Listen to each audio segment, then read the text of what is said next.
Depuis que je vis dans un rang dans un village où il y a plus de restos qui livrent, je passe un petit peu plus de temps dans la cuisine. Et c'est important pour moi de bien manger, que ce soit bon pour la santé et que ça goûte bon également. Olive et Gourmandise de Saint-Georges-de-Beauce propose des ateliers culinaires pour augmenter nos compétences en cuisine. Allons voir de quoi ça a l'air.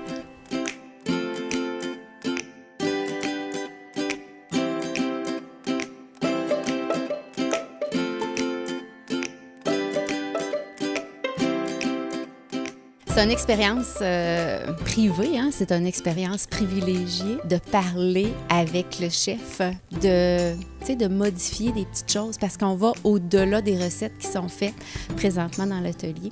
On va parler après ça de comment transformer cette recette-là, qu'est-ce que j'ajoute, qu'est-ce que je peux enlever pour faire une autre recette. Il y en a qui vont parler même de leurs allergies, de leurs intolérances. J'ai des personnes qui viennent qui sont végétariennes. Moi, j'aimerais ça, mais je mange pas de la viande. Qu'est-ce que je peux changer? Donc, l'échange aussi. On va avoir des groupes, des fois, qui vont vouloir revenir. « Hey, revenez-vous, vous autres, la semaine prochaine. » Ils se créent des amitiés. C'est bien intéressant. Les règles de base sont premièrement d'avoir le goût de faire une recette, de cuisiner. Je pense que lorsqu'on a le goût, en partant, on a les ingrédients principaux. Règles de base autres que celle-ci, toujours bien lire notre recette pour savoir un peu où est-ce qu'on s'en va. C'est ce que je dis, je le répète plusieurs fois, surtout à mes élèves qui sont plus jeunes. Lisez la recette jusqu'au bout, elle vous en dira beaucoup.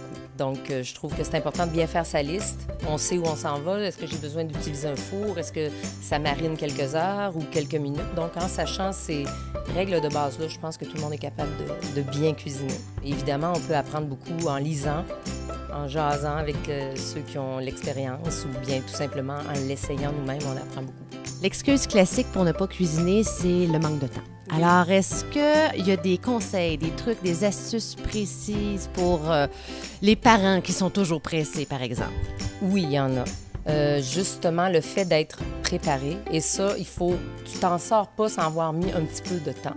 C'est souvent ce que je dis aux gens qui viennent suivre certains cours là, de base. Et je leur dis, il faut prendre ce temps pour évaluer qu'est-ce qu'on a dans le garde-manger, dans le frigo, notre budget, faire une bonne liste. Donc, en partant avec ça, on n'est pas toujours obligé de faire des grandes recettes, justement parce qu'on n'a pas le temps. Qu'est-ce que vous venez chercher ici comme information? Des trucs, des nouvelles idées pour savoir, pour recevoir, parce que j'aime recevoir. C'est comme s'il était au restaurant puis il allait s'asseoir dans les cuisines. Finalement, bien manger, c'est pas si difficile que ça. C'est bon pour la santé, c'est bon pour le moral, c'est bon pour le portefeuille et surtout, ça goûte bon.